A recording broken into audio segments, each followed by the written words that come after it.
Hello friends, बराय Bodojobinfoofficial YouTube channel आसा खालामो गासिबो मोजां दङ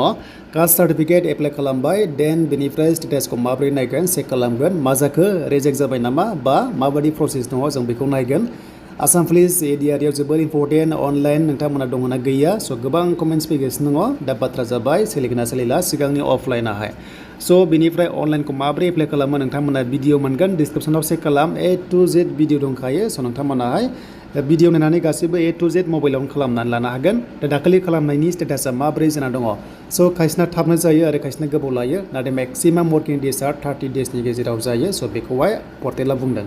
स' बिदिबा जों नायगोन डिटेल्सखौ A to Z जों माबोरै स्टेटासखौ नायो जों डिटेल्सखौ नायगोन देन बेनिफ्राय बाथ्रा जाबाय अनलाइन गैयाबा नोंथांमोना आसाम पुलिसाव नोंथांमोना सोलिना सोलिया स' 100% सिगांनि अफलाइना सोलिगोन सिगांनियानो जागोन नाथाय मोनसे टाइम फैगोन जेब्ला अनलाइन बियो अब्लासो होनांगोन दा बाथ्रा जाबाय अफलाइनानो सोलिगोन नोंथांमोना ADRE बेनिफ्राय आसाम पुलिस गासैबो सोलिगोन नाथाय मोनसेल' बाथ्रा STP नि नोंथांमोना जायखिजाया कास्ट सार्टिफिकेट गैयाबा नोंथांमोना प्रब्लेम जागोन स' बेखायनो कास्ट सार्टिफिकेटआ जायखिजाया अफलाइनानो जा एबा अनलाइनानो जा बे थाथारनांगोन आं बेखौ नोंथांमोननो क्लियार खालामखाबाय स' बेनिफ्राय सेभा सेतुआव जोङो नायगोन जे माब्रै जोङो स्टेटासखौ नायनो हायो जों डिटेल्सखौ दानिया नायनोसै फैदो गोबाव खालामा स' दायो जों फैबाय अफिसियेल वेबसाइटआव सेभा सेतुआव बे अफिसियेल वेबसाइट नोंथांमोना मोनगोन लिंकआ डिसक्रिप्शनाव चेक खालाम एन्ड बेनिफ्राय जायफ्रा एक्न'लेजमेन्ट दंखायो नोंथांमोना ID दङबा एक्न'लेजमेन्ट दंखानाया स' नोंथांमोना स्टेटास नायनोबा नैबे ट्रेक स्टेटासाव खनसे क्लिक खालामना हो स' बेयाव क्लिक खालामनाय लोगो लोगो नोंथांमोनाहाय सार्भिसाव खनसे क्लिक खालामना होदो देन खालामनाय लोगो लोगो पेजआ लडिं जाबाय नै नोंथांमोननि रेफारेन्स नाम्बारा दाखालि एक्न'लेजमेन्टआव जि मोनदोंमोन बेखौनो बाव होनानै नोंथांमोना ट्रेक खालामबानो नोंनि स्टेटासा मा जादों एक्सेप्ट जादोंना रिजेक्ट जादों गासैबो डिटेल्सखौ नोंथांमोनाहाय नुनो हागोन स' बिदिबा आं बेयाव आंनि हमना ला सासे साबसक्राइबारनिखौ बेयाव नायनोसै स' बेयाव जोङो बिनि आइडिखौ होबाय स' बेनिफ्राय जोङो ट्रेकआव थुना होदो जोङो नायनोसै स्टेटासखौहाय क्लिक खालामबाय स' बियो लडिं जागासिनो दङ नोंथांमोना दसे नेनांगोन मानोना साइटआ गोबां बिजि जायो स' बेखायनो नोंथांमोना दसे नेनांगोन दा नै ओंखारबाय स' बेयाव नायदो नोंथांमोननि कन्डिसना मा जाना दङ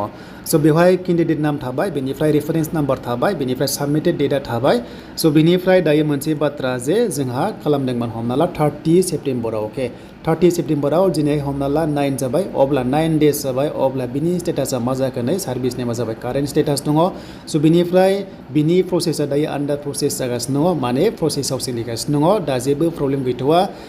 नैबेवहाय जेब्ला साक्सेस जागोन कमप्लिटेड जागोन अब्ला नोंथांमोना बिनिफ्रायनो डाउनलड खालामनानै लानो हागोन स' बेवहाय ओरैबायदि अपसन थायो गोबां रोखोमनि बेयावहाय टाइम आरो डेट थायो माब्ला फरवार्ड होनाय माब्ला नायनाय अथ'रिटिया स' बेयाव गासैबो डिटेल्सआ फैजोबबाय नै स' नोंथांमोना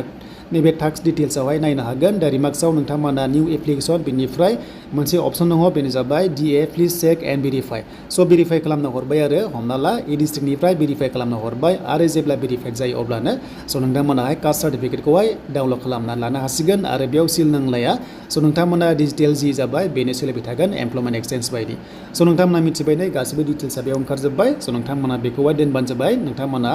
जाहाथे उनावहाय नायबाय थानो हायो ID नाम्बारखौ लानानै स' नोंथांमोना जेब्ला साक्सेस जायो अब्ला बेनिफ्रायनो नोंथांमोना डाउनलड खालामनानैहाय लानो हासिगोन स' बेनिफ्राय मोनसे अपसन दंबावो नोंथांमोना लगइन मोनदों बे लगइनाव क्लिक खालामबा डाइरेक्ट पेजआ अपेन जागोन एन्ड बेनिफ्राय नोंनि जि ID दङमोन स' नोंथांमोना लगइनाव पिन खनसे थुबावनानै स' नोंथांमोना ओरैबायदि खालामनो हागोन जि नोंथांमोना ID दंमोन बेखौ होनानै नोंथांमोना लगइन खालामबानो नोंनि प्रफाइलाव थांनो हागोन एन्ड बेनिफ्राय जायफ्रा गोदान ID गैया स' नोंथांमोना मा खालामनांगोन नैबे निउ इउजाराव थुना हो स' बे निउ इउजाराव थुनाय लोगो लोगो नोंथांमोना ID खालामनानैसो नोंथांमोनाहाय मा खालामनांगोन कास्ट सार्टिफिकेट एप्लाइ खालामनांगौ स' बेखायनो फार्स्टआव नोंनि एक्टिभ मबाइल नाम्बारखौ बेयाव होनांगोन बेनिफ्राय जेनेरेट OTP खालामनांगोन स' OTP गासै नोंथांमोनाहाय 6 थांगोन आरो बे 6खौहाय नोंथांमोना बेयाव स' नोंथांमोना मोनसे भेरिफाइ अपसन मोनगोन होनानै भेरिफाइ खालामनांगोन अब्लासो भेरिफाइड जागोन एन्ड गिभेन नेमाव नोंनि सार्टिफिकेटआव जि नाम दङ बेखौ होनांगोन इउजार नेमखौ नोंनि नामखौ होनानै हमना ला 1 2 3 1 जाबाय अके एन्ड पासवर्डआ नोंथांमोना नोंनि नामखौ होनानै टाइटेल होनानै हमना ला 1 2 3 हेशटेग नोंथांमोना गोसोबादि नों थानाय बादि होबानो जाबाय एन्ड नोंथांमोना कनफार्म खालामबानो जाबाय स' बेनिफ्राय नोंथांमोनाहाय जेन्डार बेनिफ्राय बार्थडे नोंथांमोना सेलेक्ट खालामनानै I accept साइन आप खालामबानो स' नोंथांमोना ID मोनसिगोन आरो जेब्ला ID मोनो अब्ला लगइन खालामनानैहाय स' नोंथांमोना कास्ट सार्टिफिकेट मबाइलाव खालामनानै लानो हागोन एन्ड माबोरै खालामो भिडिअ दंखायो डिसक्रिप्शनाव नोंथांमोना खनसे चेक खालाम अब्लानो गासैबो A to Z डिटेल्सखौ मोनगोन एन्ड बेनिफ्राय मोनसे कुइसन फादारनि गैयाबा स' नोंथांमोना मा खालामनांगोन स' गावनि दंखायोबा नोंथांमोना बेखौनो होबानो जाबाय आरो गैथ्राब्ला स' नोंथांमोना एफिडेभिट खालामना लाबो DC अफिसनिफ्राय बा नोंथांमोना अथराइज गोनांनिफ्राय लाबोनानैहाय साबमिट खालामबानो बियो एक्सेप्ट जागोन स' बेनोमोन कास्टनि माखासे डिटेल्स